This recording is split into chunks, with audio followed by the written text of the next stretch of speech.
Hello, and welcome to Jason Cavness Experience. I'm your host, Jason Cavness. Our guest today is Levi Reed. This is Levi's second time on the podcast, and he's here in the role as the Managing Director of Founders Institute Seattle. So I'm going to turn over to Levi so you can give a quick catch up what he's been up to. Thanks, Jason. Happy to be back. It was a lot of fun the first time. So like you said, I'm taking over this year's Managing Director for the Seattle chapter of Founder Institute. We'll be launching our next cohort on June 8th. So I'm very excited about that. We've actually got an event coming up for anyone in Seattle, any founders in Seattle on April 5th, which I believe is a Wednesday at 6 p.m. We're going to be hosting a panel discussion with some local investors about raising money in Seattle. So we're pretty excited about that. So we'll be kicking that off, the cohort kicking off June 8th, going through September 14th. So it's a 14-week program. And this will be my first time at the helm, taking over from Jeremy Zaretsky. So we'll see how it goes. Should be fun. So first, Levi, cheers. Cheers. Last time me and Levi did this feed, we're drinking some bourbon, and Levi's going to grade these bourbons that we have later on. Oh, I am? Okay. Yeah, your first, second, and third place results. All right, sounds good. So you're also going to be starting your own company pretty soon, or doing some consulting too pretty soon. Can you talk about that? Yeah, thanks. So I actually used to do marketing consulting many years ago, and that's actually how I got my start in the industry. Coming out of government, I did a lot of inbound and content, and then that led me to do my MBA at ESADE in Barcelona. Started working with Amazon with startups there.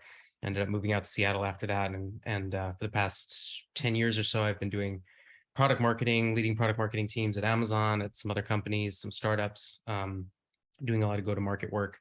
So what I'm hoping to focus on over the next few months is working with some early to mid-stage companies with a focus on launching new products and new services, given my background, likely primarily orbiting the e-commerce space. So meaning not just consumer goods, but also services, products, SaaS, anything kind of in the e-commerce, seller support, e-com enablement kind of space. So I'm really looking forward to taking that adventure, and longer term looking to kind of, move more into the early stage venture space. My personal passion is working with underrepresented founders, supporting really innovative companies with an impact focus. And so I'm looking to leverage that skill set and that area of passion and build something out of that. So I have a number of companies and really, really fantastic founders that I'm working with right now. And I'm excited to devote a lot more time to that over the next few months. Levi, can you give us your definition of underrepresented founders? Yeah, so in my case, what I'm looking at is so ethnic minorities, so Black, Latino, Native American, etc., transgender and queer founders, and women. While women are not really a minority, unfortunately, when it comes to startups, women founders are really undersupported.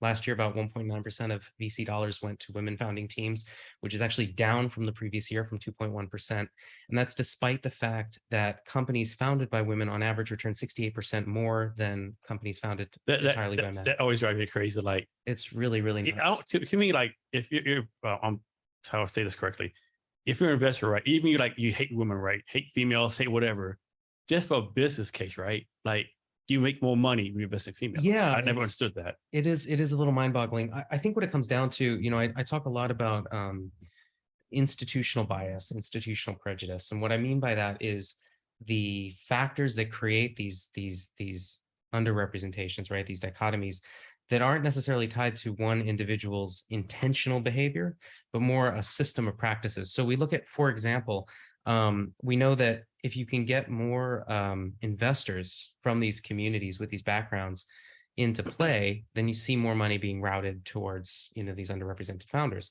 But what are the barriers to those investors? Well, to be a successful VC, to raise your first fund, typically you need to show some kind of a track record of successful investments. To have a track record of successful investments, you need to have had money to deploy, right? So you have kind of this chicken and egg problem where you have people coming from these underrepresented communities, which are often less wealthy communities, right? Those folks aren't necessarily able to make those kinds of investments. They're not able to develop that kind of a track record, even though they may be perfectly capable of being a successful investor. So you see that underrepresentation happening in the investor space. And obviously, I'm grossly oversimplifying the case here. That's just one example of one of these kinds of barriers. But you have fewer investors coming from these different backgrounds. So you have fewer people with the perspective to fully appreciate where underrepresented founders are coming from. And so you have these kinds of biases becoming sort of self-perpetuating across the board. And I could talk about that for hours, so I'll stop there. But I do think it's a significant problem, and it has knock-on effects, not only in the fact that, investors and LPs are missing out on areas of potential, outstanding returns, but also the fact that by failing to support folks with these different backgrounds and different perspectives, we're failing to ultimately support ideas that are coming from different perspectives and different backgrounds, right? Some of those ideas might benefit some of these populations. Some of them might be just new and interesting and innovative takes on existing problems. But ultimately, at the end of the day, what we're doing is we're failing to take full advantage of the entire spectrum of the human capacity for innovation. And I think if you look at the state of the world today in particular, what with crises from climate change to here in Seattle, homelessness, to pandemics like COVID-19, we're not in a place where we can afford to be letting any of these kinds of incredibly valuable resources to be neglecting any area of human innovation and capacity in any way. We need to be taking full advantage. If there's someone who's willing to step up to the plate with an idea and take on the incredible burden of being a founder, we need to be supporting those people. We need to be vetting those ideas without regard to the color of a person's skin or their gender or the wealth that their family has, or any number of other categories that really have no bearing whatsoever on their ability to start a company. So Levi, let me ask you this. So usually VC is all right. The money comes, San Francisco, Seattle, Austin, New York City, also like the VC hubs. Sure. So underrepresented founders be expanded to someone who's like, we'll say, Little Rock, Arkansas, or like, Mesquite, Texas, where there's no VC. So that'd be, regardless of race, gender, that also be expanded to the underrepresented founder? That's a great point. Part of the problem here is making that definition, right? If you're intentionally trying to deploy capital to support underrepresented founders as a corrective to the existing paradigm, how do you draw that definition, right? And I think that's why you'll see that a lot of investors with that specific mindset and target shy away from making clear definitions of what qualifies as an underrepresented founder, which is something that I'm actually pretty supportive of. I think that makes a lot of sense. I would argue that, for example, our classic definition of an underrepresented founder does not typically include white men, for example, right? But I would argue that somebody coming, for example, from a white man coming from an extremely poor background, and let's say the hinterlands of Appalachia, probably has a substantially different perspective compared to, say, wealthy Latino man from an urban environment who happened to grow up in a more privileged environment. And that's maybe a little counterintuitive, but then at the end of the day, you have to look at it as an investor or as a philanthropist, or whatever your perspective is, and say, well, there's a limit to how deep you can dig into somebody's background and the kinds of judgments you can draw. So at some point, you have to draw a line, and it's going to be imperfect. It's going to exclude people who should be included, and it's going to include people who maybe don't quite meet your thesis. But ultimately, you're trying to capture the best picture that you can, and refine your targeting as much as possible, so that you're, to the greatest extent possible, supporting the group you're trying to support. But I will say, and especially if you are a smaller investor, I think you have the luxury of doing this. The more that you can evaluate on a case-by-case basis, the better the situation is going to be. Yeah. Yes. So today, Levi's going to deep dive on Cavnesshr for me. Basically, I'm kind of like one of his customers, and so some background on Cavnesshr. I've been doing it a couple of years. I think Levi, I agree. I've done a great job of building a social media presence, branding, all that kind of stuff. But I'm feeling like, make the conversion from the followers and podcast users and people know me to paying customer, right? So he's gonna ask me questions. I'm gonna show him all my stuff. Be very, very vulnerable here. Show him I've done a marketing in the past, sales, all that kind of stuff, what I need help with, and just go from there. I'm sure everything he tells me will be able to help a lot of you out too. Yeah, this should be fun. It'll be a bit of a speed run. Normally we'd be doing this over the course of several weeks with some interviews and some research, but we've worked together before. So yeah, should be interesting. Let's get started. Yeah. So we want to go over first. We want to show you first. Anything particular? Why don't we talk about what you're currently doing as far as your marketing? Obviously, you've got the website, you have this podcast, you have some outreach you're doing, you've got a pretty substantial social media following, but maybe you can walk me through some of the channels that you're on and kind of your thinking behind it. So like you said, I have a pretty big LinkedIn following, like 20,000 people on LinkedIn. And one thing I did with my LinkedIn is I was using Sales Navigator. So Sales Navigator, it's good and bad, right? Like they say you can do like Boolean searches. They're not accurate, right? Like I did a Boolean search. So Cavness HR would do HR Cavness 49 fewer people. So I did Boolean search, broken down my state, 49 fewer people, that kind of stuff, right? Of that, 11,000 people came back as small business owners. But when I did the research, like detailed research stuff, probably only 6,500 are actually like 49 blood. Like a lot of them were like shut down the small business like 2 or 3 years ago, or it's over 50, so that was a painful to go to, right? And so then I took that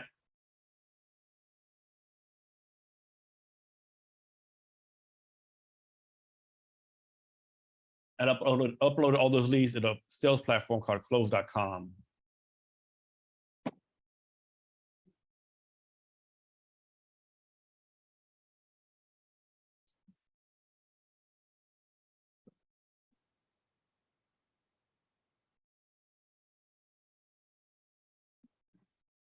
And close.com is like HubSpot for startups, right? Okay. So you got a basic CRM here. Yeah. So I'll go to this one right here, New York City. So if you click on the name, you can pull up their LinkedIn, you can do Google searches, the website, all that kind of stuff. Okay. You have the phone number, you can call people on here, all that kind of stuff. Okay. And one thing I really like about it is like it tracks your outreach as well. Yeah. Great. Oh, let me go back. So one quick note here, Yes. when it comes to tracking open rates on emails, you want to always be careful with that now. Increasingly, email service providers. Yeah, I've been hearing that. Yeah. Yeah, they'll 30%, really not 30%. Right. So they're opening emails in advance automatically to check the contents, and often that'll actually trigger as an open on your end. So I would recommend, unless you make a major change to the software that you're using, you can track open rates as a comparative point, right? If your open rates go up by a certain amount, then you can reasonably assume that people are opening your emails more frequently.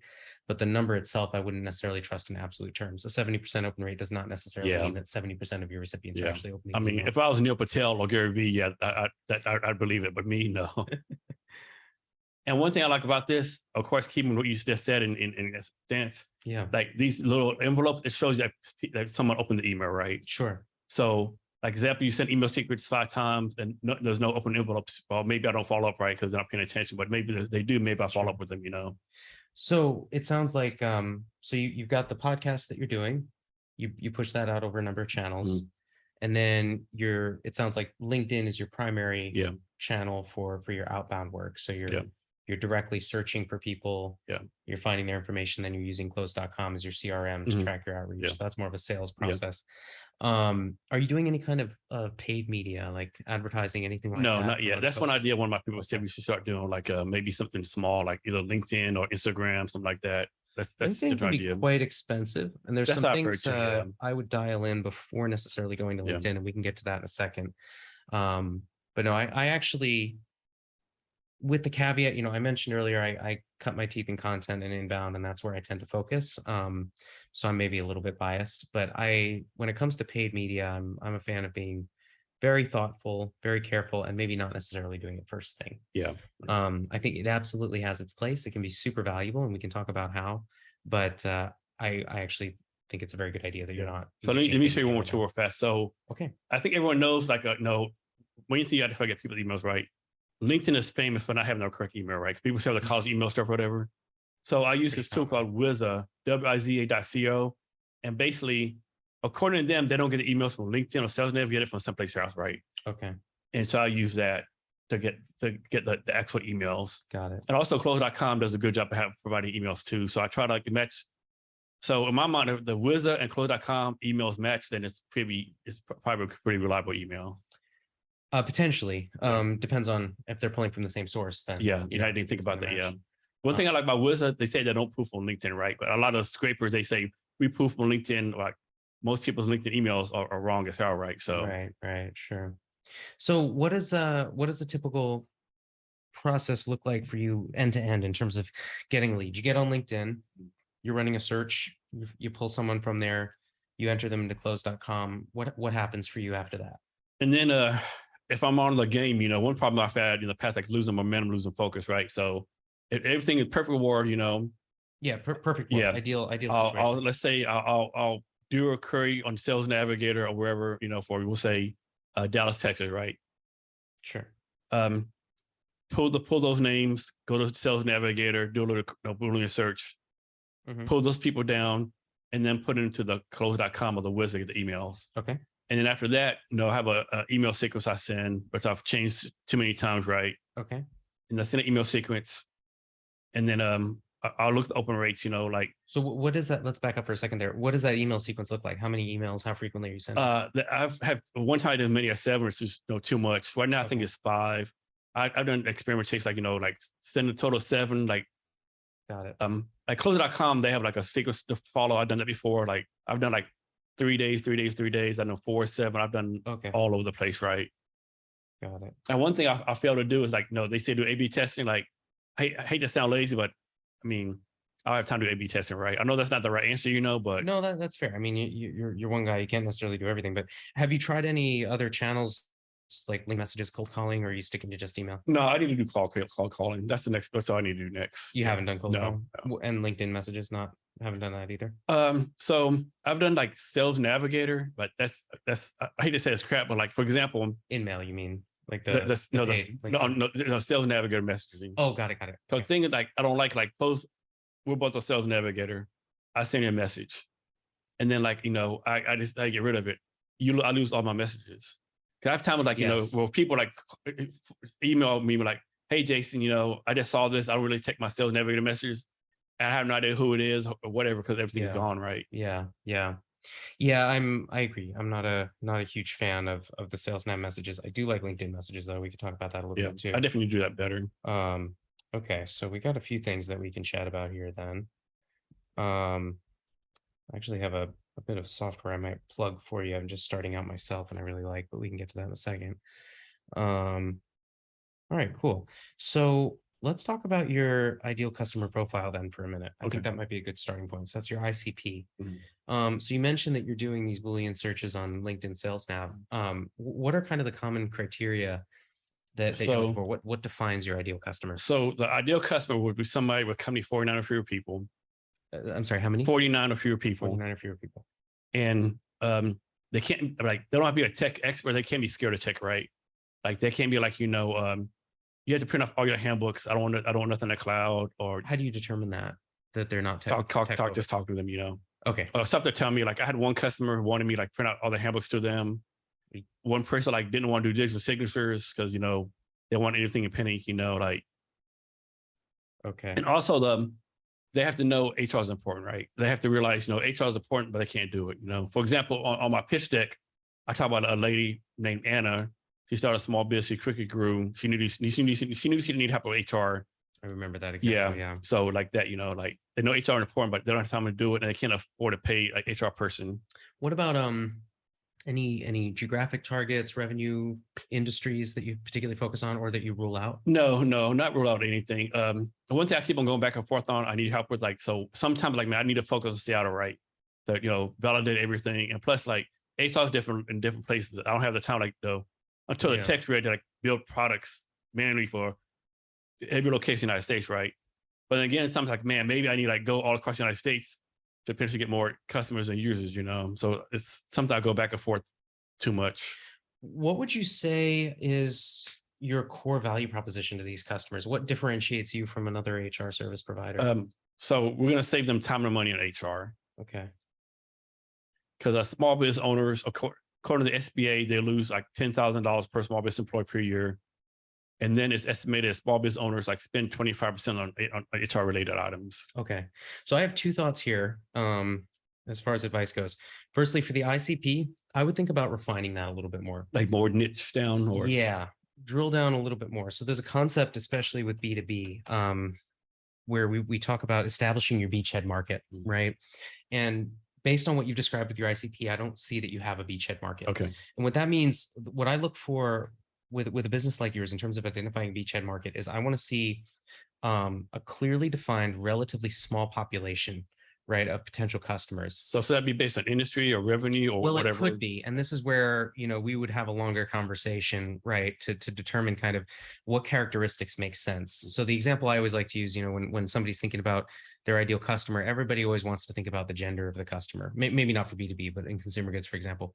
But the truth is the gender of your customer does not matter for as many things as people think it is. It's just an easy thing to track, right? With B2B, often industry is the equivalent of that in my experience. Or for example, in e-commerce, you see people trying to target based on the vertical. The thing about e-commerce is people sell across many verticals. They sell across many industries. That's something that actually characterizes e-commerce retail. So industry is easy to track. It's easy to look at, but it's not necessarily directly relevant to what you're doing. It may be, it may not be. You want to think about that. But what you're looking for with your beachhead market is a market that's relatively small, just big enough to be interesting to you, but it does not need to be the only market you play in. It's just where you get started, where you establish a foothold as a brand, right? And ideally, it's a market that has something relatively specific or unique about their needs with respect to your service. And their needs are ideally not being perfectly met by the incumbent service, right? And often that's because they're too big for a large service provider to really care about, right? It's not worth a large provider in space customizing their offering to these people's specific needs. So you come in and you say, look, you're smaller, I'm smaller. I'm going to build this product or this service that meets your needs much, much better than the incumbent service, right? And your goal, your North Star, and you might not necessarily get there and you don't need to, but what you're kind of working towards is you want to become essentially the de facto service provider in your space for this industry, right?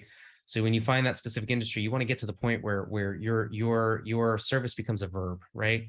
Like we Google things now, we don't search for them. So if you can get to this point where you've developed a really customized service that's tailored to the specific group and you're able to narrowly define that group, then you can make an entry into that market typically much more effectively, right? So what I like to see there is that level of specificity in your ICP. And this is something we can talk about later. I don't want to take up the whole podcast going into detail there. Although if you have any specific questions, we can chat about it now. But thinking really, really specifically about that, I would recommend, I'm not sure, industry probably will make sense for you. We could talk about that later. I suspect revenue of the business will make a lot of sense. Obviously, there's going to be some correlation between the size of the business in terms of number of people as well as revenue. But I think that could be something to think about as well. Another thing that you can think about looking at, if you're not doing this already, is doing a slightly deeper dive on the first names that come up and trying to see what it looks like in terms of what they have for HR resources, right? Do they have any people associated with them on LinkedIn with an HR related title? And that might help you kind of understand a little bit more. I mean, if a business has 30, 40 people, they clearly have a need for some HR services. Yeah. If most of those people are on LinkedIn and you're not seeing a lot of HR professionals, that would strike me as probably a clear opportunity. My guess is that business is very likely working with a PEO or some kind of service provider. Or they have like office manager or bookkeeper doing it. Yeah, like their duty. Exactly. And so you can come in and I imagine, you can make a case to say, look, it's been going okay now, but the first time you have some kind of, harassment complaint or something, you're going to have a problem. But also, here's all this value I can bring. I can save you money. I can save you time. So I would think about that with the ICP. Now, this connects really closely with the value proposition, right? Because your value proposition needs to be tailored to the specific people that you're trying to reach. You need to have something that's unique, that attracts that audience. Now, saving time and money is obviously valuable, but I would not consider it a unique value proposition, right? Any kind of HR service, ultimately, that's what I'm going to be looking for as a business owner, right? So I would think about, what are the other options? What are the alternatives? So this is something I say to founders a lot when you're thinking about the competitive landscape. For founders who are developing something really innovative, new to the market, often they say, well, we don't really have any competitors because nobody's doing what we do. Well, it might be true that nobody's doing what you do, but you absolutely have competitors because people are using something right now, right? So I encourage founders to think in terms, rather than thinking of competitors, think of alternatives. Yeah, the alternative's a big one. Exactly. Alternative might be like doing nothing. Exactly. The alternative might be doing nothing. So you look at, and frequently it is, right? And that's where it trips up some first-time founders because they go, well, I don't have competition. Okay, that's fine, but you do have alternatives that you're competing with, right? And that alternative, doing nothing, is almost always going to be an alternative. So think about, what are the alternatives, right? There's automated services, there's PEOs, there's other people doing what you're doing, independent contractors, there's fractional heads of HR, right? What are the services that you're providing that are unique? How are they different from those service providers and from those products? And when you look at how you're different, how do those differences map you to a particular value proposition, to a particular audience, right? Because those differences will make you inappropriate for certain potential customers and more appropriate for other potential customers. So those are two things that I would focus on. Those are going to be the foundation of any kind of marketing or sales activity. What is the unique value you bring? What if I come to you and I say, well, why should I use you and not Jeffrey over here, right? You need to be able to tell me why you're better for me. Maybe not better in absolute terms than Jeffrey over here, but better for me specifically, right? And where this can get really valuable is when you're talking with a potential customer, or prospect, or maybe writing a blog or whatever, and you can actually say to them, you know, if you meet these certain characteristics, I'm actually not the best option for you. You should go over here. If you meet these characteristics, I'm probably the best option for you and we should talk. Being able to say that truthfully builds tons of trust, right? Because then you're giving your prospect the clear understanding that you're not in it just to make a sale no matter what. You're trying to find the best solution for them, even if that solution is not you. Yeah. Right. And that can be hugely valuable. It's a great way to build a really strong reputation, being able to do that. So those are two places where I would start. Think through the ICP, refine that. And as you're doing that, think through your value proposition, come up with something that's really uniquely unique to Cavness HR, a value that Cavness HR brings that no other HR provider realistically can lay claim to. Does that make sense? It makes a lot of sense. Yeah. Yeah. Cool. All right. So let's see, where were we? So we were talking about this sales motion. So can we take a look maybe at, or maybe you can describe to me kind of how your emails work? Like what are sort of the areas of focus? What are you putting in them? For the email sequencing stuff? Yeah, excuse me. Yeah, for your sales outreach, your cold outreach.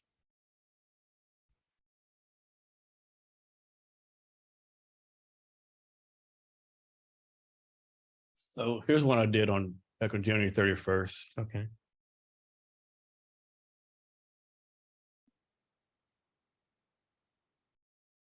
So of course the tags and stuff, what they said, and then I think up here shows when they started, like what day. I think all these went after 3 days after each one. Got it.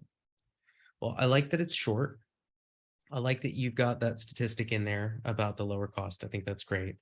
One thing that you're going to do, you know, as you think about your ICP and your value proposition, as we were just talking about, I'd recommend, you know, throwing something in here about that ICP that helps kind of demonstrate that you understand them and you understand the program, their problems, right? With your initial outreach, you really want to orient it on that potential customer. You want to demonstrate that you deeply understand their pain point, what their problem is. And you want to think less about the service you provide and think more about the value you provide, or even better, the solution that you're providing, right? So what you're saying is like, you know, of course you want to send personal stuff. What you're saying is like, suppose I have like 100 people on a list.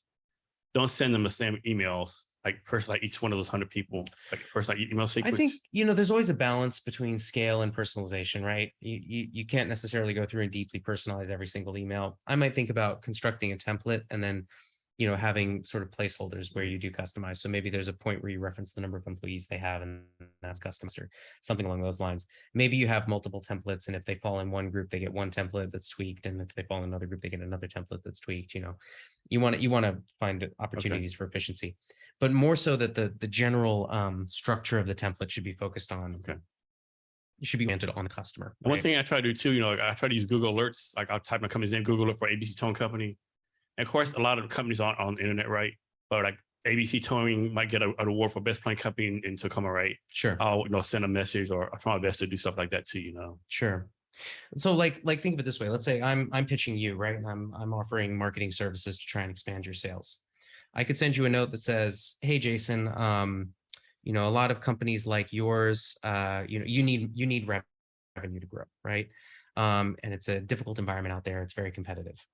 I'm reaching out to businesses like yours to offer my services, and I do these marketing services. I do content development, and I can help you with email template development, and I can improve your sales motion, help you with targeting, and help you craft a value proposition and ICP.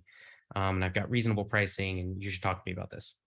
Okay, great. I've told you a little bit about what I do, but it's not really that compelling, right? I've talked a lot about me. I haven't really talked about you that much. Yeah.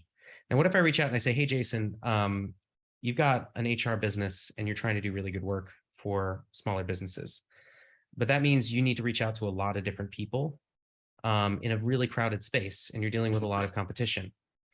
What you need is to be able to have a really unique value proposition that's super compelling, you need to be able to reach out and have people immediately go, that's what I need. This is what I'm going to buy, right? This is the service that's for me.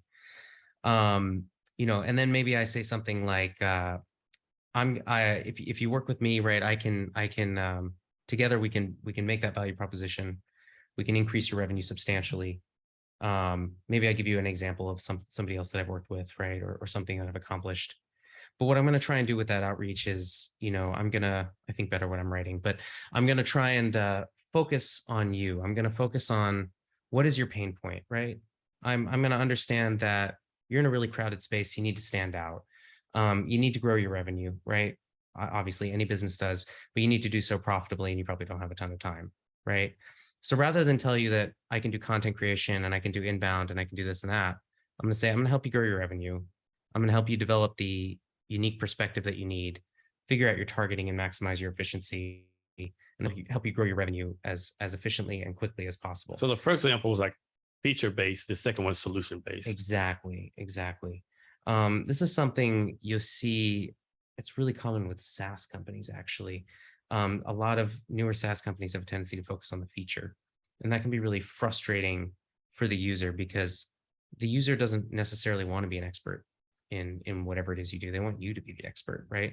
So if you come to the table, as an HR expert, you start rattling off a whole bunch of HR functions that, to you are critical and important skills, but to the business owner, I don't even know what this means, right? Yeah. I don't care. What I want is for you to come in and deal with this so I don't even have to think about it. I don't want to have to know what this means, right?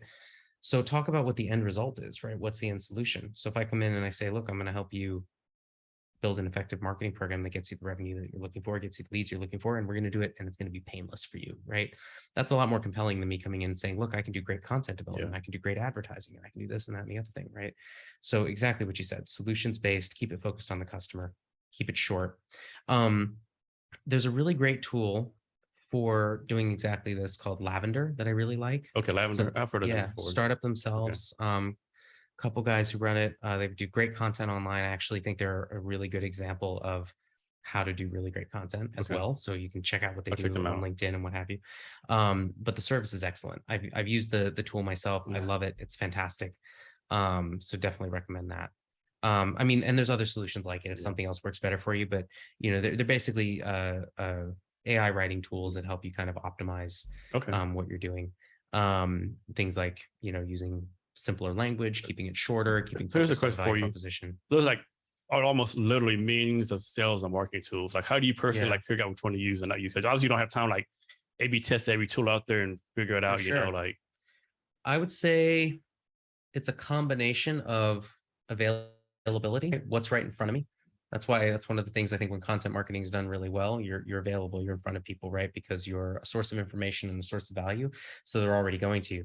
Lavender's a great example there, right? They pop up on my LinkedIn feed because they're constantly the two founders and other people talking and recommending company like I am right now, right? We'll talk about it. So it shows up on, when I'm online in the different spaces where I'm at, people I respect talk about it and use it. They've got a clear value proposition. It's simple. They talk about, right? They help me write better emails for sales. They help me write emails that get opened and read. Great. That's what I want an email to do. That's pretty simple. They don't need to tell me all the tools they use. They don't need to tell me what kind of natural language processing software they're using or how the features work. I don't care, right? What I care about is, does it work? And, I have compelling evidence to suggest it does because they're demonstrating deep knowledge of the space with their content, and people I respect are saying it works and they like it and they're using it and they're talking about it, right? So I think, that kind of social proof, which you can create yourself using things like case studies, the constant availability, and the very clear value proposition, right? Is it the absolute best tool for what I need? I don't know. It might be, it might not be, but it's the best tool of the ones that I'm aware of. And I'm not going to go spend hours and hours and hours looking for another one if this one works, and it does. So that's what I'm going to use, right? So, I think so. Lavender has the Levi Reed seal of approval. Yeah, I think that's fair to say. I really like it. Now that said, I'm a marketing guy, not a sales guy, so take that as you will. But yeah, I'm a big fan of it. Cool. If anybody's looking, I think it's Try Lavender is the website, and I should clarify, I have no relationship with this company. I just like the service. That's the best testimony they're gonna get. Yeah. Well, I don't know. You should see. People like it. I'm not the only one. But yeah, so I think that, like I said, they that's a company that really exemplifies the strategy that I'm talking about, in addition to having a great tool to help you out. So we talked a little bit about A/B testing. It's totally understandable that you don't have time for it. I think that's fine. I would still try and keep track of, the campaigns that you're running and see how effective they are. We talked a little bit about paid advertising earlier, and I'm going to mention that again here because I think it could be relevant. One of the things that I really like to use paid media for, especially in situations like this, is for testing, for optimized messaging, right? And the reason is because you can have a very high degree of control over your targeting when it comes to paid media, unlike with inbound where you're kind of casting a net, right?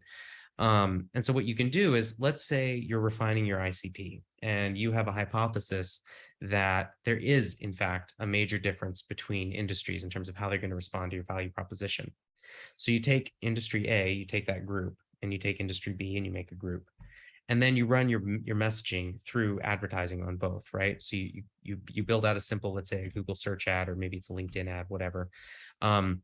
You make sure that the value proposition is the same. If you have to change language to make it appropriate to the two industries, you do so, but you keep it as comparable as possible. Because the key thing with testing is you want to test one variable at a time, right? Unless you're doing multivariate testing, but that's more complicated than you're likely to get into here. So you're testing one variable at a time. The variable is the audience. You're testing the same value proposition. So you run that for a few weeks and you see, do you get better results with one than the other? And then what you can do, let's say there is a clear distinction between them. If there isn't, run the test again with a different value proposition, see what happens. But let's say there is a clear distinction, then what you can do is you can make the reasonable assumption. Let's say value proposition performs much better with group A than with group B.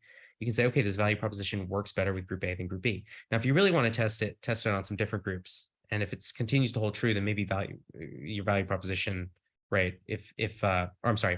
Try testing different value propositions on the two groups. If the same group is still optimized, then maybe that's just a better group for you, and the value proposition isn't that material. But let's assume it's the value proposition. Then you can take it and you can say, okay, I'm going to use the same value prop and I'm going to put in my email subject lines. Maybe I'm going to do a podcast around it, right? I'm going to incorporate it into my other content on the assumption that it's superior for this particular group, right? And then try to target that group. So my point is that you can use that highly refined targeting to test assumptions about messaging for particular groups. Then you can take what you learn from that test and you can apply it to your other channels. It doesn't have to just live with paid media. That said, in general, be careful with paid media, especially LinkedIn. It's quite expensive. You don't want to, burn through all of your cash doing that. And what's your take on Facebook ads now? I feel like a lot of people like pretty much use those anymore. I have to confess, I really don't have a ton of expertise in that space. I don't use Facebook very much at all, either professionally or personally. So I'm really not certain. If I were going to get involved in that space, I would probably be prioritizing, typically, for kind of my line of work, we'd be looking at like consumer products. And typically in that space, I'm going to be looking more at Instagram, maybe even TikTok. All of that said, paid media is really not my area of expertise. My interest in it is primarily for testing and optimization. Beyond that, if I'm working with a client who really wants to get deeply into paid media, I'm going to refer them to one of the experts I know who really has a much better expertise in that space than I do. And then work with that person. The other thing that you can think about with paid media, though, with respect to especially something like what you're doing. So earlier, you mentioned that you want to target people who appreciate the value of HR.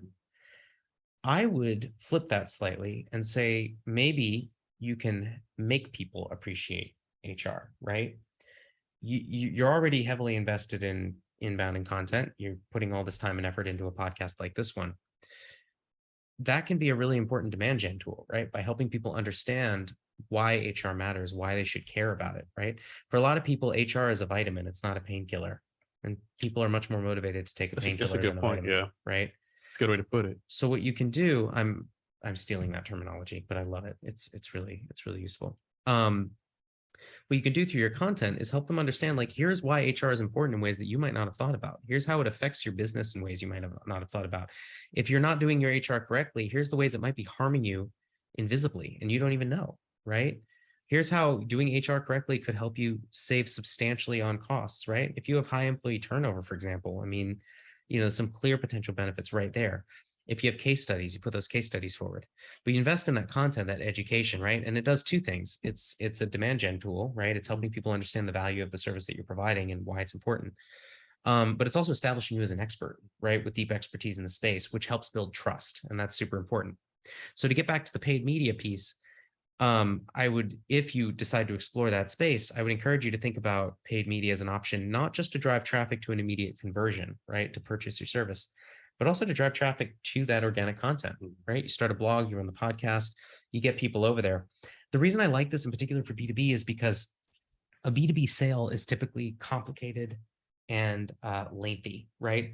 I think on average, B2B software sale requires something like 7 different decision makers to sign off right across the board before a sale can actually be made. And that's including both small and large companies. Obviously, in a large company, that number is much bigger. So it doesn't really make sense, to have your website try and drive people directly to a conversion right off the bat, because for a complicated transaction that typically has to be customized, that involves a lengthy relationship and a huge amount of trust, very few people, if anyone, is going to get on your website, read through it, and go, yeah, it's like, this guy looks good. I'm going to sign up, and he's now my HR partner, and I'm going to pay thousands of dollars a year for it, and I've never even spoken to him, right? So it's not really realistic to expect that. Now, that's not to say you don't want, a path to conversion right on your website. It's not necessarily somebody's first time there. They might be going there because they've talked to you and they're not ready to purchase, right? But it does mean that you want other options available. And so having that kind of organic content, that opportunity for education, means that you now have a pathway for people who have just landed there, who are curious and trying to learn, to stay with you, to stay in kind of your sales funnel to some extent, or your marketing funnel, but not necessarily be directed straight to a sale. Because if you direct those people straight to a sale, they're just going to bounce. They're done, right? So that's another use case that I like. So I guess what I'm saying is, don't get too focused on paid media strictly as being a path to conversion. There's many other uses for it as well. Okay. So and that's true for pretty much everything in your marketing and sales toolbox, honestly. Yeah. Which is good to keep in mind, I think. Cool. I've been talking a lot. Excuse me. No, that's fine. It's great. So is there any top of mind, any way I can take better use of what I do on social media or my podcast in a better way? I think, like, people say I do a great job on social media, podcast, whatever. In my mind, I'm like partisan, right? I've never taken the next step, So any recommendations on that? Like, somehow I need to convert all these followers, whatever, like, maybe not pay cuts, but like more eyeballs on the website, whatever the case may be. Sure. What's your thoughts on that? Well, on a tactical level, one thing I'd recommend, we were just, before we started here, we were just doodling around on LinkedIn a little bit. I would do kind of a quick audit of all of your, let's say, assets, right? So including your LinkedIn page, your YouTube page, whatever. Make sure stuff is cross-linked. So like right here, for example, you got subscribed to my newsletter. That's great. Having on that on there is excellent. But have links to things like your YouTube channel. Have that up and ready. Quick descriptor of what it is. Throw it in your experiences section as well, maybe. Make sure that everybody, no matter what sort of part of your online presence someone has landed on, they're able to access the rest of it and know what it is very easily. Everything's cross-linked. So basically everything's a link to something else, or I would recommend that, right? And so the final place they go to be the website, or? Well, I mean, that depends on your sales funnel, but almost probably yes. Okay. Right. You want someone to end up at a place where they can do whatever you want them to do to make a purchase. So if you have services that you sell online that they can just independently engage with, then you want them to end up there. If your kind of final step in the online process is contacting you for a consultation, then you want them to end up there. And then I assume that's what it is. So you want to route people there, but you want to be conscious of where they're likely to be at each stage in the process. That's easier said than done. One thing that you can do as you're kind of building out this funnel and building out this network is recruit, friends, family, whomever. If they fall within your ICP, amazing, but they don't necessarily have to. You want people, though, who are generally mostly ignorant of the finer points of what you're doing, and then ask them to walk through, right? Hey, you just landed on my LinkedIn page. You're curious. You want to find out more. What do you do? Walk me through as you're doing it, right? See what they click on, ask them to narrate it. Resist the temptation to explain things or to clarify things or nudge them in any direction. You want them to behave as though they're a user. And you understand what you will almost certainly find is that things that seem incredibly obvious to you are deeply confusing to them, or they don't even notice, right? As a general rule of thumb, some excellent UX researchers that I used to work with at Amazon told me that it's a good idea to try and get around 8 people maximum to do this kind of testing. And beyond that, you're generally not going to see new insights. Okay. That is not my personal experience. I'm stealing wholesale from some really talented researchers. So take it or leave it. But I think it's a helpful, ballpark to have. Even just a couple people, if you can get to do that, is really helpful. Just to have fresh eyes on it, right?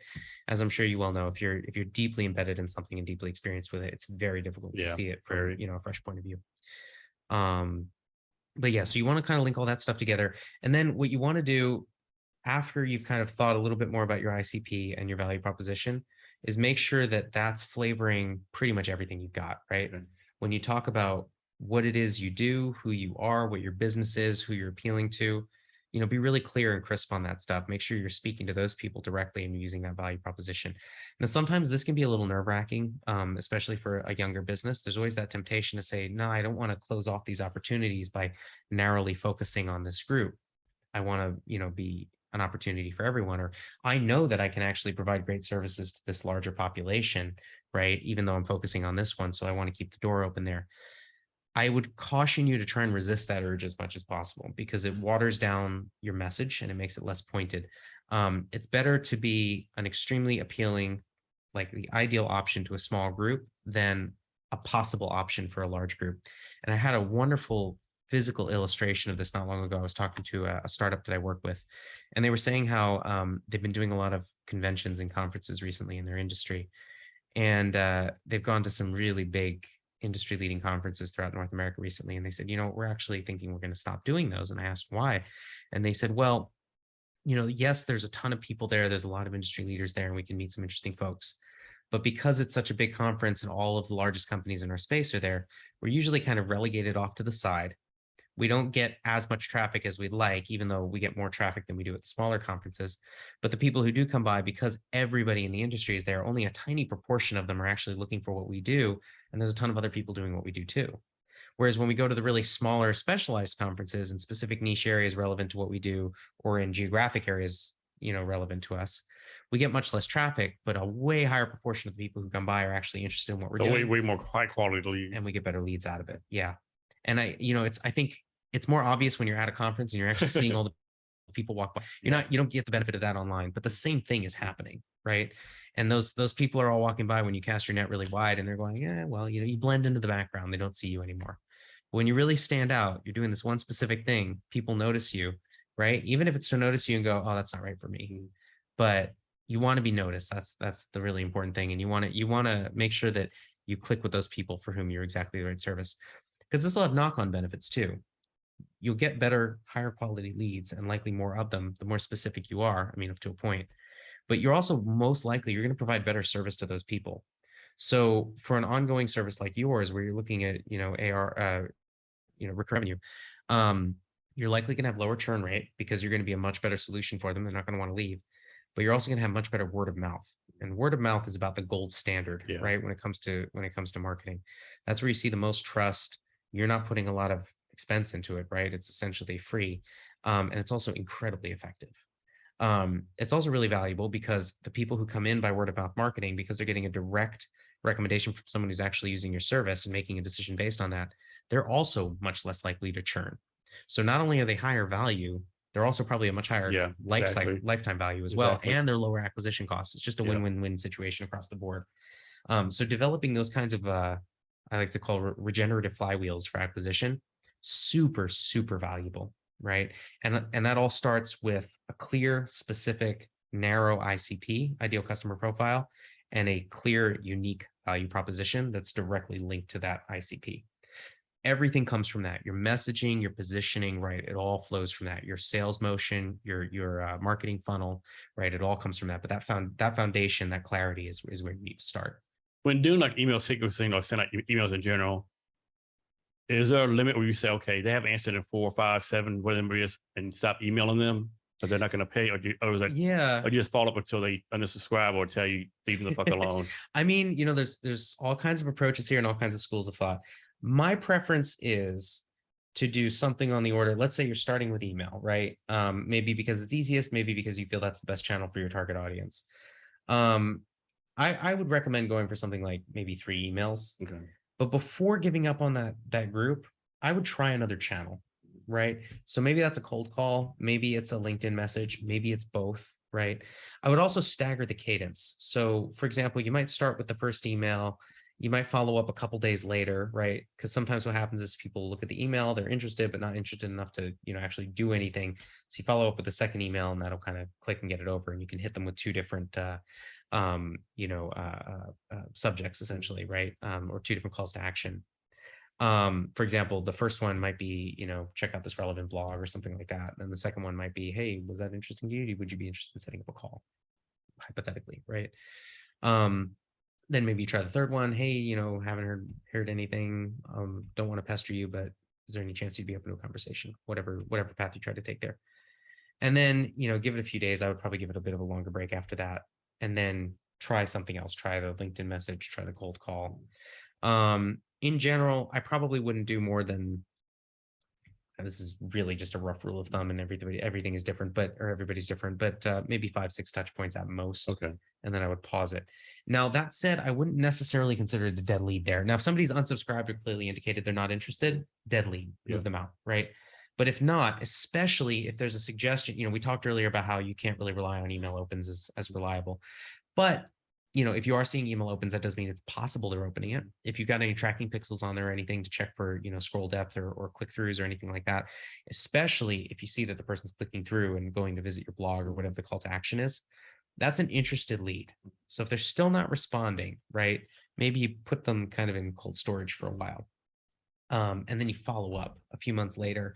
And at that point, or maybe it's just a week or two later, at that point, I would think about possibly doing some kind of a promotion, some kind of a discount, some kind of an offer, something to create a little bit of urgency, right? You don't want to be too blatant about it, and it's good to have a bit of a gap, because what you don't want is a situation where people realize that they can just game you, right, by waiting a week or two and then getting 10% off or whatever it is. But ideally, what you're doing is you're looking to see if there's any sign of interest, right? Not replying doesn't mean that they're not interested. If somebody isn't replying to you, but they're clicking on the CTAs and they're going to the blog and you're seeing that, that's an interested party, right? Keep them in mind, think about another channel, right? And this is something you can develop over time. You can start off with the bat. You can say, look, I'm going to do this 3 email series, then a LinkedIn message, then one more email, and then I'm calling it, right? Set that up, get that cadence running, pardon me. And then, after you run through the first batch, or the first batch is started to finish, look at where you're at. You've got some unsubscribes. Those ones are dead. Get them out. Maybe you've got a few that have reached out. Great. You've got some appointments, some leads out of it. Fantastic. But then you're going to have a whole bunch in the middle. Look at what their interaction is. If there's zero interaction, maybe set them aside for a few months, follow up a little bit later. Maybe do a quick spot check a few of the accounts, see if there's anything that appears to be in common about them, right? And then see if anybody else, have they had any interactions? Have they done anything? Have they clicked through? At this stage, if you want, you can develop even a rudimentary lead scoring model.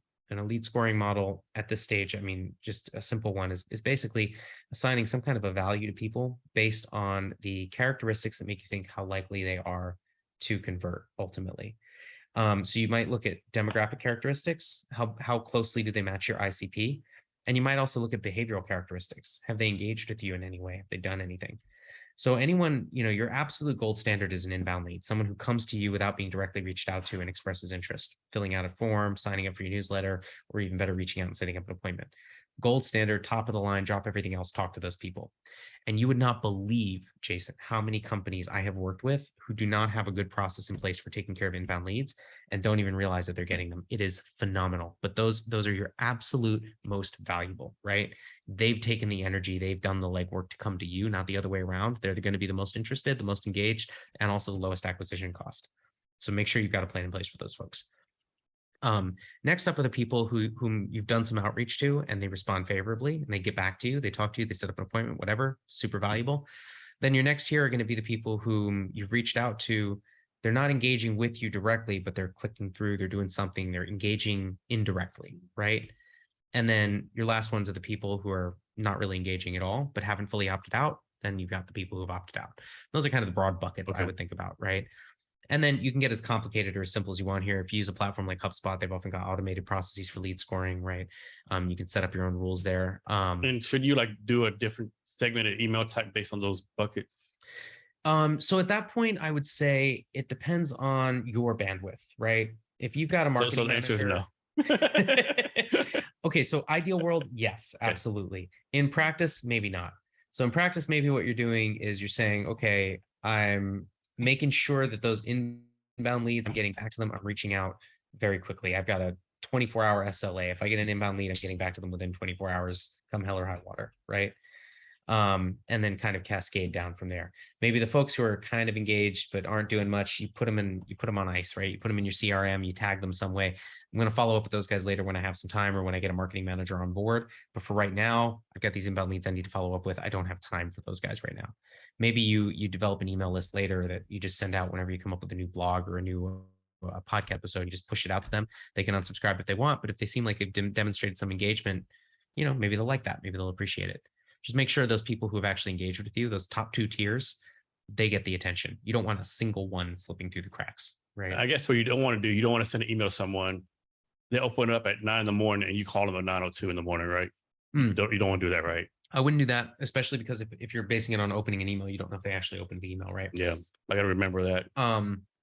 So that would be kind of your 3rd or 4th tier. That's kind of creepy and stalky too. It is a little creepy, yeah. But that's also your 3rd or 4th tier, right? If it's just opening an email or even just clicking through. What I'm talking about are the people who have like sent in an interest form. Okay. Right. Or the people who have signed up for your email newsletter, even though you haven't reached out to them at all. You've done nothing. You don't recognize this email address. You don't recognize this person, right? You can even do something personal. I was working with another piece of software that I'll plug in a second actually for you, but you need to start doing some affiliate marketing with these companies. I know, right? Seriously. No, I've just got tools I like. So this one's it's called Aware. It's affiliated with a company called Revenue Zen, run by a guy named Alex Boyd, who is just a great dude, honestly. Super, super helpful guy. And what I love about kind of the way he works is like he's how did he put it? I just read a post he had on LinkedIn the other day. He said that social selling is helping people publicly, which I think is such a great point. And so what Alex does is you engage with him in any capacity. So the other day I had connected with him a while back. Told me about Aware, but at the time it wasn't developed. It wasn't out yet. He was still building it. And so this is a platform that basically bolts onto your LinkedIn and allows you to kind of look at a bunch of metrics that you would not have access to within LinkedIn. So engagement metrics, right? Who's engaging with your posts? In what way? Who are the top people engaging? And then looking at your own behavior. How many comments have you left and on whose profiles, right? Or on whose posts? How many posts have you made? And then suggest actions for you, identifies potential leads, right? Really, really useful piece of software. So I was really curious about it. He was posting about it. I said, "Oh, look, this thing I talked to them about a few months ago. It looks like it's up." I didn't engage with them a second time, but I went and I checked it out. I signed up for an account. I got the process started to look at it. We're connected on LinkedIn. A little bit after that, a few hours later, he messaged me on LinkedIn and he said, "Hey, did you just sign into Aware?" And I said, "Yeah, I did," right? Because he remembered my email address. So we ended up having a chat about it. I'm now signed up for Aware. Just started using it a week or so ago, and it's really cool. I'm not aware of another piece of software that does what this thing does. And so he makes his time available for free to help walk you through the platform, right? So basically what he's doing is he's providing a huge amount of value up front with the goal of onboarding you efficiently and effectively so that you fall in love with the platform, right? With the service that he's providing, and you stick with it. And that's brilliant, because if Alex goes and puts 2 hours in, upfront, and that's a generous estimate, to support me at no cost, to help me onboard to the platform and get using it, and he's confident in his software, I'm gonna be using that way more effectively than if I had to figure it out myself. Yeah, right. And I'm way more likely to actually make it a part of my routine. Then I'm going to start to see the value of it. And then guess what? I'm not churning. I'm staying with it. Right. So I'm going to end up paying back that time in spades. Now, if he charged me up front for it, I'm way less likely to use it. Now, there's business models where that makes sense, right? And if you have limited time, then you might need to do that. Or if you're in a situation where your product isn't sticky enough to justify putting in that time, right? But if it's something where you're really confident that based on the nature of the product and your confidence in the value of the product, that if someone fully appreciates the value and they're the right customer, they match your ICP and they start using it, that they're going to keep using it, then yeah, it makes sense to invest that time and effort to get them on and keep them using it, right? I lost the thread of what I was talking about. I forgot how we got on this topic. So I want to go to like balancing tech and marketing in a minute. But first, I'll answer this. Like, suppose you have a cold call list, right?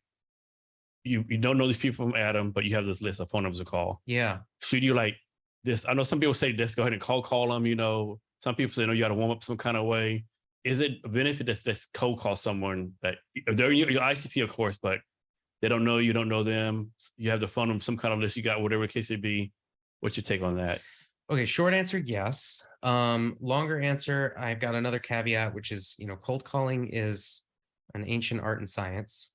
To me, it's a bit of a dark art in the sense that I don't fully understand the best way to do it. It's very much a sales practice. Sales is not my forte. I work with sales folks. I respect them highly. I admire tremendously what great salespeople can accomplish. I am not a great salesperson. So take this with a grain of salt. I would say that cold calling absolutely has a place in your repertoire of sales and marketing tactics. I think it's essential, frankly. I would also characterize it as something of a last resort. What I mean by that is if you have any other means of connecting with that person, I would try and take it. So like maybe send them a Twitter DM or Instagram message or the case may be. Well, so let's go back to LinkedIn for a second. And this is where a tool like Aware actually adds a lot of value. If you've got, and obviously you're not going to do this for every lead because this is really time consuming, right? But you can develop a process for this where, using LinkedIn as an example, you identify not just the companies that are your ICPs, but the individuals. So in your case, with these smaller businesses, those are probably going to be the business owners or the CEOs, right? The heads of the business. So what you do is you start to engage with them to begin with, right? You identify those people, you set your target. Let's say you give yourself 20 in a week or something, and you spend some time every day and you go through and maybe there's some news about their company, you post about it, they posted something, you leave an interesting comment on it, right? And not something, anodyne or vague, but something really that shows that you read and appreciated. I also don't post, congratulations, Bob, on your daughter's wedding yesterday. I mean, if his daughter got married and he posted about it, you could post about it. If he didn't post about it on LinkedIn, maybe don't mention anything. It's a little stalkery. But just posting something like, oh, great point, maybe not so much, right? Say, oh, I love how you talk about, the importance of revenue generation, but, I would argue too that you also need to think about customer churn because it's really important, and whatever, right? You add some points, you engage with them, you add to the conversation. If you feel it's relevant and suitable, you might even reshare their post, something like that. The point is that you're trying to get on their radar, right? You're trying to engage, you're demonstrating some expertise, but you're also demonstrating what is ideally a genuine interest in their business and what they're doing, right? I mean, this is your line of work. You're presumably interested in these. And one thing I take advantage too, I just thought about the top of my head, on LinkedIn, like on your LinkedIn profile, I can click a bell every time you post something, I'll get notified, Absolutely, right? So I just pop my headings doing that. Yeah, super useful tool. So you could do that, you could cycle through different people every week, for example, or whatever your time frame is. And then what you can do then when you reach out, right, you're cold, but you're only kind of cold, right? Ideally, they've seen your name, they kind of have a sense of who you are. So it's a way to sort of warm up the lead. Now that's obviously putting aside if you've got any kinds of connections in common or any way to reach out that way, right? Obviously take advantage of that if you can, if it's possible. Now, if all else fails, there's no other way. I mean, not everybody's active on LinkedIn or on other social media, or if they are, they might be anonymous because it's something like Reddit, whatever. Then yeah, maybe it's a cold call, or maybe you look at it and you go, okay, I've got this top tier group of people that are absolutely perfect. I'm willing to put in extra time, kind of curate and nurture that relationship before I make the initial outreach, right? Then I have this next tier where these are folks that I can support, I'd love to work with, but they're not my perfect ICP. They're not absolutely ideal. So I don't want to put as much time in. Could you go and nurture and do the same thing? Yes. Do you want to? Maybe not, because time is a resource and it's limited, right? So maybe those folks, you say, I'm just going to go do cold calls because my success rate is going to be lower. But when I match my success rate to the amount of time that I have to put in, my investment equals out, right? So you want to think about prioritizing in that way, right? Not everything needs to be perfectly optimized and done flawlessly. You don't have time for it. You need to be thinking about driving results as efficiently as possible, right? So that's kind of my general thought with cold calling. Now, don't ask me about how to do cold calling well, because like I said, I can share some thoughts, but honestly, again, this is one of those areas where I would find an expert in my network and I would refer you to that person for advice. All right. So next question, like with tech startups, is you the tech's way up here, marketing's down here, right? With me, it's been reversed, right? I've always challenged tech people. My marketing is like, no, we're supposed to be, let's go to events, right? And so I have a new tech team now. And well, first question is like, if your tech is like way behind your marketing, how do you balance with that? And the second part, with the master plan of the company is like, from now to April 15th, do the website, do the platform, get all like ready to go, be able to do like demos and all that kind of stuff. And I go all out in marketing and sales and demoing from April 15th to May 15th. And get as many customers or many something as we can. And then, caveat and transition to a fundraise. So what's your thought process on how to do all that based on what you've been saying? So in terms of balancing tech and marketing investment, I'm assuming you mean kind of like how much time and money and effort. Yeah, you're like putting into both? so I even like do marketing now if the platform's not ready, you know.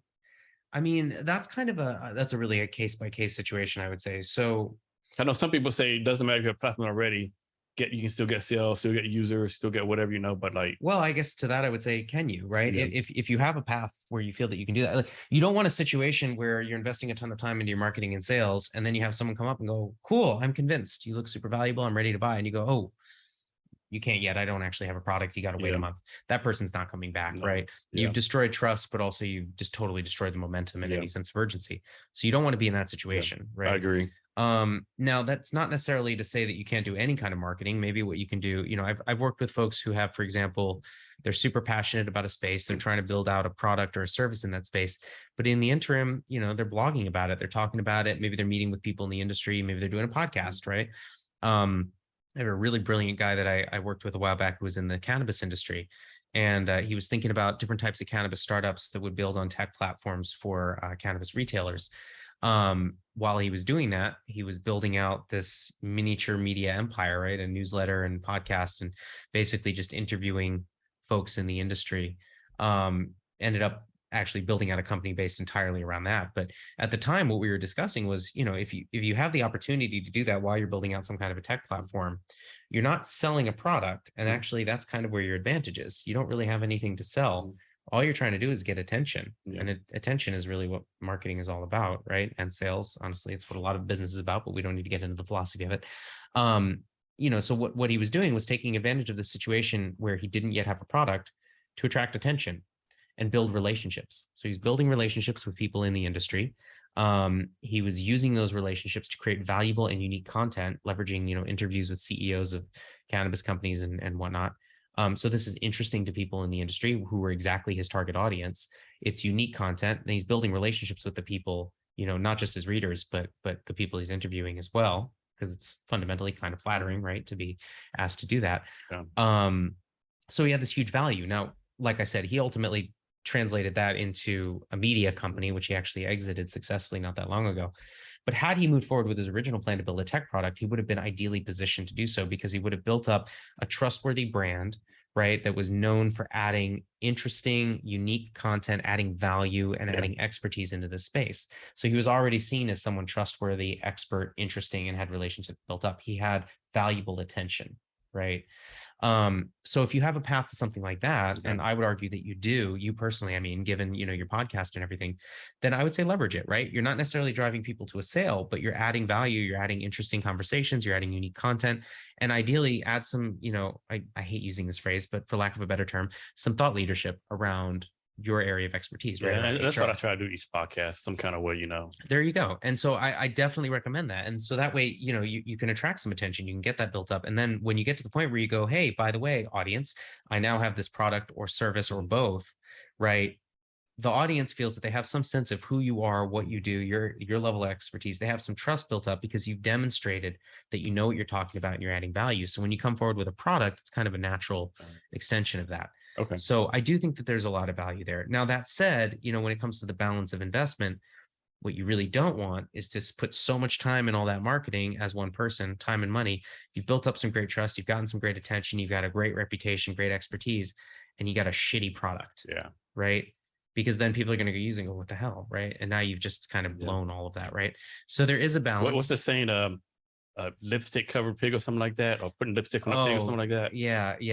Was lipstick on a pig is still a pig. Yeah, exactly, right. You don't want crap.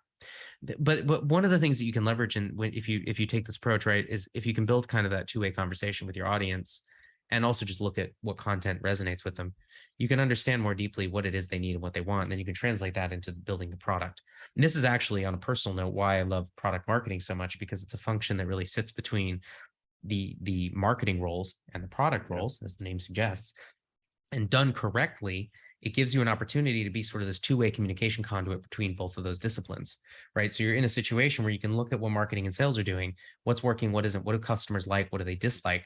And ideally, in a really good organization, you're also working with customer support or customer success in the same way, right? That is all too rare, but that's like masterclass when you have that kind of connection going, because those are the people who are seeing the problems, right? That's where customers are coming, they're getting frustrated. So as a product marketer, you take all of those inputs, and then you can go back to the product team and you can say, okay, here's what people like, here's what they dislike. And I can tell you from personal experience, it never, and I mean never, will align perfectly with what product thinks the product needs to be, Yeah. right? And sometimes they're happy about that, and sometimes they're not so happy about that. But as a product marketer, it's your job to essentially influence without authority and get those customer needs communicated back to influence the feature roadmap, the product roadmap, whatever it is, right? So that you can ensure that the product that eventually comes through the pipeline is already pre-shaped, pre-adapted for the marketing strategy that's going to be deployed, for the feature set that's going to be promoted to the customer, right? And you have that kind of really positive feedback loop through that two-way conduit. Now, that's a marked difference from how this all too often goes, which is that the product is essentially envisioned in isolation based on some initial but static customer research, and then deployed, and then it's given to marketing and sales, and marketing and sales have to go, okay, how do we sell this thing, right? Now, you as one individual can essentially kind of put on your product marketing hat and say, well, I'm doing this marketing, and I can go see, these are the articles people like. This is the information that people are interested in that makes them read and come back. And that means that these are the pain points. So I'm going to take that back, and that's going to inform my product. I'm going to build a product that speaks to those specific pain points and offers a solution to what appears to be the problem for my readership, right? That's an assumption, but it's an assumption grounded in some solid empirical evidence, I would argue. Okay. Makes a lot of sense. So top 3 things I need to do: niche down on ICP. Yes. Redefine the value proposition. Yes. And that should be informed by your ICP. And there's a third one, I think. Well, the third one I would say is kind of a combination, but it's really taking your ICP and your value proposition and then thinking about what is your actual messaging and positioning strategy, right? And so I would argue there's kind of a hierarchy there, right? Positioning is really important. There's a really good book on positioning, actually, by, I think the author's name is April Dunford. It's called Obviously Awesome. And basically it's one of these, I love books like this. She's very, she takes complex concepts and makes them feel simple. You read a chapter of this book and you go, well, that seems kind of obvious, actually. It's not obvious. She just makes it seem obvious. Very, very good writer. But deeply knowledgeable about the space. So it's this very actionable, practical little book. And I say little in an admiring sense. She's taking a complicated topic and communicating it very simply, very succinctly, and in a very practical way. So I highly recommend that book. Okay. It's you kind of get the sense that it sort of teaches you how to look at a product and then kind of how to look at it at a 90-degree angle, right? And think about, what are maybe the less obvious ways that this product can fit into a business or into a customer's life, right? And how do I think about positioning that? My silly example for this I always like to use is, thinking about like Microsoft Excel, right? It's a spreadsheet program. You can type in it, but you would never position Excel as a word processing program, right?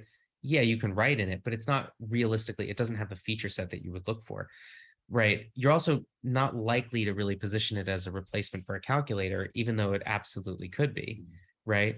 You're positioning it as a way to manipulate relatively complex data sets in a way that is much more convenient, flexible, and easy, right? Than using a word processor or using a calculator or using any one of a number of other alternatives.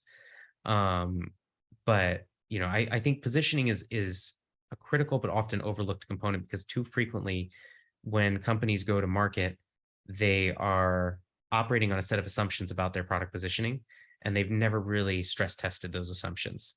And sometimes, frequently, thinking through your positioning carefully can be the difference between success or failure. It can also completely change your set of competitors or your set of alternatives, which is another reason why it's very valuable to think about, depending on how you position it. So thanks for all that great advice. We'll come back to me in a minute. Now we'll go to your fundraising hat, right? So what do you think is the future of fundraising based on the economy, Silicon Valley Bank failing, I try to see all these people, post like, couple of posts like, I hate to bear bad news, but if you're raising a pre-seed round with all the economic stuff going, you're going to need A round metrics. Other people post, what? Don't worry about this external noise. Take care of your company and you'll be able to fundraise, right? So what's your take on all that stuff going on? I saw a meme a few days ago that had a gentleman with a kind of a scowl on his face, and the text above it said, "I don't know what's going on in the world today," and underneath it goes, "But let me tell you what's going to happen in 5 years." And the caption on the image said, "The typical VC," which is tongue in cheek, but really cracked me up because it's not that far off the mark, and I have to admit that I'm occasionally included in that bucket as well. I think the prognosticators that you see right now, I would take with a very, very large grain of salt. Um, I think, very few of us have any more information than anyone else does. As far as the impact that the SVB run will have, I don't think anyone really can know for sure what that is. Yeah, it's not good. The degree to which it's not good, we have to see. Those events are still unfolding, right? As a corollary to that, I'll say I don't think there's ever a perfect time to start a company or to raise I money. mean, sometimes you got to fundraise, right? You got to fundraise, you have to fundraise, exactly. Now, is it a great environment? No, it definitely isn't, right? I'm not going to pull your leg. But one thing I'll say, like, sometimes I call like fundraise HR, like if you're fundraising or you're looking for a job, right? I don't care how good the economy is or how bad it is. It's never easy to find a job, No, right? it's never easy. I don't care if whatever the case would be, people are like hiring left or right. Yeah. You personally, for Jason Cavness, you decide to find a job, right? Same with fundraising, I think. Yeah. Because I'm pretty sure back in 2020, when they were throwing the money away left or foot, it was hard for some people to fundraise. Yeah, absolutely. I was working with some of those people, and it absolutely was. I think that there's two thoughts I have here. One is the negativity that we're seeing in the economy that's affecting the venture space. It's starting from the late stage and moving back, right? So the closer a company is to IPO, the more difficult it is I've for heard them that too. to raise money, I've right? heard that. And that's, makes sense for a whole variety of economic reasons. Broadly, IPOs suck right now. So if you're going to be IPOing in the near term, that's a problem, right? You're very early stage. By the time you're ready for an exit, who knows what the economy is going to look like? So that's one thing. So if you're at a very early stage, I'd say, yeah, it's still going to be harder, but it's not going to be the same as if you're, a Series E or something. The other thing that I would say, and this is very much my own opinion, I would flatter myself and say it's an educated opinion, but it's still an opinion.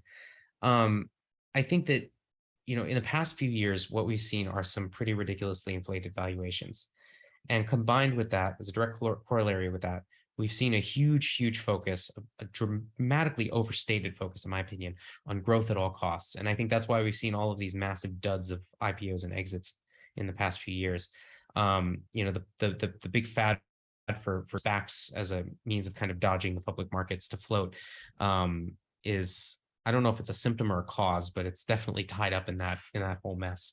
We're seeing a lot of deflating of the enthusiasm around SPACs right now, justifiably, because some ridiculous proportion of the companies that went public with SPACs have either gone bankrupt or are trading below their initial float value. And that really, it feels painfully obvious to say this, but frankly, it was not at the time for me or anyone else. But, when you look at growth at all costs and you ignore unit economics and operational profitability, yeah, you're probably not building a super successful company, right? Yeah.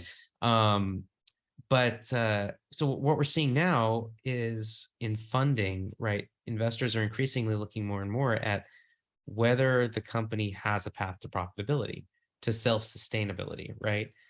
Can you get to a point where your burn rate is effectively zero, where you can at least be self-sustaining, right? And that's kind of where the focus is shifting. Now, I would argue that that's a really good thing overall and economically, because it means that we're looking at companies that actually have a path to viability, financial viability, which is really important. I would argue that that is more important than growth at all costs. If you have a stable platform, you can explore opportunities for growth. But if your entire existence is built around this idea of growth at all costs, that's where you fall into this trap of paid acquisition, of decreasing margins, decreasing marginal utility, right? I think I could be wrong. I think it was Casper, or what comes out Casper. Like, Casper's one. They were basically like giving you $400 to take their this has been off. A real problem in D2C. Yeah. And that's why we're seeing a lot of these D2C companies kind of imploding now, because this term is so overused, but I'm going to say it anyway. They've been operating a little bit like a Ponzi scheme, right? Because it's, I mean, who wouldn't take that deal? Give me $400 to use a mattress. Yeah, I'll do that. Yeah. There was a case study we had when I was in business school, and I can't remember the company. I was a vacuum cleaner company in the UK, and they ran a series of increasingly unbelievable sales promotions. it started off with some kind of a discount on flights for vacation or something. And they basically, they looked at the results of the promotion. They sold massively more units, but very few people actually redeemed the promotion. So they kept ratcheting up the promotion. They got to a point where it was like an all expenses paid cruise or something ridiculous, like multiples more than the cost of the vacuum cleaner. And what they thought was that they were operating in a linear environment, right? Where an incrementally increasing proportion of people would take advantage of the benefit as it grew, but the massive increase in the number of sales more than made up for it. What they didn't realize was that they weren't dealing with a linear environment. They were dealing with a threshold situation. And once they crossed the threshold of benefit, all of a sudden, everybody wanted to take advantage of the benefit, and it bankrupted the company and they went under. I think in some of these situations, you see something a little bit similar where you have this this growth at all costs mentality, and you get to a point where you reach a threshold of no return. Your numbers just no longer can make sense. It's physically impossible. The problem too is that when you've developed a new product, a new product category or a new method of delivering the product such that it almost behaves like a new product category, right? Mail order mattresses, for example. Mattress is not a new product category. Mail order mattresses, very new, right? If you're the first one into that market, you're doing two things at once. You're defining a new category while you're also trying to sell your specific product in that category. So if I come along as the second mover in that space, and I'm engaging in paid acquisition as well, I have a much, much easier challenge in front of me. I don't have to explain to people all the benefits to get them to trust the model and the product category and get them to understand the process. And that's why a lot of times the first product isn't the one who makes it, right? Right. All I need to do in that situation is all I need to do is say, okay, you know those guys? I'm like them, but cheaper. That's a much easier proposition. So actually, this is a drum I beat all the time, but I feel very passionately about it. The two researchers who originally performed the research and coined the term first mover advantage, about 10 years later, released another paper where they retracted the concept, or rather clarified it. And they said it only applies in very specific situations in very specific industries. And in fact, in most cases, it's the second mover that does substantially better than the first mover. First mover advantage, by and large, is mostly a myth. And most people don't realize this, but if you look at some of the most successful companies in tech today, none of them are the first movers in their space. They all had innovations, don't get me wrong. Take Amazon, for example, not the first e-commerce company, right? Now it had innovations around reducing friction in the buying process, improving trust through a review process, right? There were lots of innovations there, but they were not the first e-commerce marketplace, right? Same deal with Facebook, not the first social media platform. Google was not the first search engine. Microsoft was not the first computer company, right? So I think that's something that's often kind of lost, but it really is very important. I lost my thread again. so Levi, I think you already said this, but can you go over who your ICP is, or what you're doing? Oh, for me, yeah. So primarily early stage companies, and my area of focus is new product and service launch. My core area of expertise. So when you say early, you talk pre-seed, A round, B round? I would say anything up through about A. Yeah. Okay. Pre-seed to A. Yeah. Pre-seed through A, maybe seed through A. Pre-seed is very, very early. I work with those founders, but at a stage like that, it's going to be more like casual advising. In terms of kind of the types of services I'm providing, I think a very early pre-seed company or pre-revenue company, I'm likely not going to be able to benefit as much as the cost I would be to that company, if that makes sense. If they're at a point where they can actually, act on what we develop, the strategies we work on, and deploy some of those resources, which is more like seed stage, that's going to be a more valuable partnership. Happy to connect with pre-seed companies and pre-seed founders, have a conversation, develop a relationship. But in terms of actual clientele, probably about seed to Series A. So would you be like a fractional product marketer for them, or? I would say, depending on what they're looking for, anything from kind of a launch go-to-market expert up to fractional CMO. Yeah. Okay. But it really depends on the space. For companies like, look, we're direct to consumer, we plan to lean really heavily on paid marketing. I can absolutely help with go-to-market. I can work with their paid marketing expert. I'm not going to be a good fractional CMO for that company. I'm just not going to have the skill set they need, right? Would you do like a product hunt launch for them? Say again? Would you do like a product hunt launch for them? Yeah. So, working on basically thinking through a lot of what we just discussed. if to whatever extent they've done it, thinking through what is your ICP, especially for B2B, what does your customer group look like? What are the demographics and psychographics? What kinds of things do we need to test? And that might be something the company does themselves, or that might be something as a service I provide, we work together on it. Thinking through, what does the marketing funnel look like? What does your content strategy look like? To what extent are you investing in inbound versus outbound? And then a really big component of that, of course, is the positioning of the product, thinking through how that relates to your brand, or helping to define the brand if you haven't done that yet. And I don't mean in the sense of, designing a logo or whatever, but more in the sense of thinking through what is your brand voice, right? What are you promoting? What do you stand for? What kind of reputation do you want? What kind of channels are you going to lean on based on who you're marketing to, what your product positioning is? So really kind of thinking through all of those types of details. To some extent, I do enjoy a lot of execution as well. So things like drafting blog content, drafting inbound, doing podcasts, things like that. But I find that with those companies, typically where I'm adding the most value and what they're most interested in is really more helping out with the planning, the defining, the documentation, setting up the structure, and getting them in a position where they can easily go find, freelancers, part-time support employees, interns, to then go and execute on those plans, right? Okay. And sometimes I end up working with those people, or they're, subcontractors or colleagues that I'm bringing in to help out with execution there. But really just kind of helping get the company set up with a firm foundation to be ready for success when they go and launch a new product. So do you have a certain number of customers that would be like your limit? Like you only do 5, only do 10? It would really depend on the size of the customer Okay. and what they're looking for, right? If I'm working with a company that's looking to launch an entire product portfolio across multiple countries, and they're doing a massive launch, that might be the only customer I have for a while. If I'm looking at someone who's like, look, we need to define an inbound strategy for this product, we've already got position, we've already got our ICP, I could be working with quite a few clients like that. So it really depends on what the customer is looking for. All right, Levi. So obviously this is going live right now, but I'm pushing out the actual podcast April 2nd. Cool. So you can talk about anything going on with yourself or Founders Institute, or anything during the month of April you want to highlight, Yeah. since this be posted out April Thanks. 2nd. Well, we talked about the work that I'll be doing, so thank you for that opportunity, Jason. I guess the other two things I'd mention, I said it at the beginning, but we're going to be running that event on April 5th for Founder Institute. So it'll be fundraising in Seattle.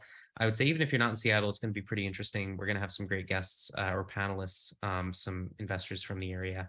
So definitely tune in for that.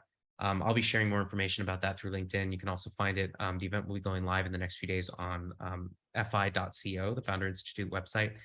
So folks can sign up there.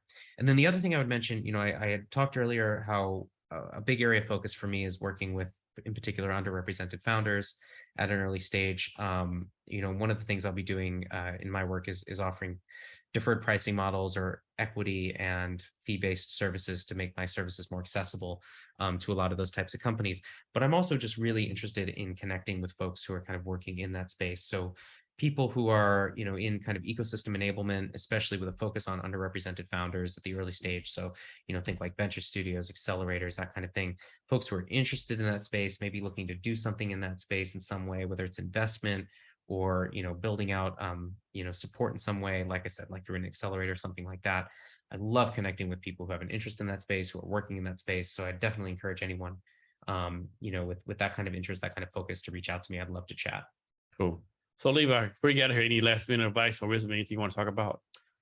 Think about your ICP, think about your value proposition, think about your positioning. Everything flows from those. Good advice. Thanks, Levi. Levi, thanks for doing this for me Thanks, today. I really Jason. appreciate it. My pleasure. Thanks for having me. And to our listeners, thanks for your time as well. And remember to be great every day.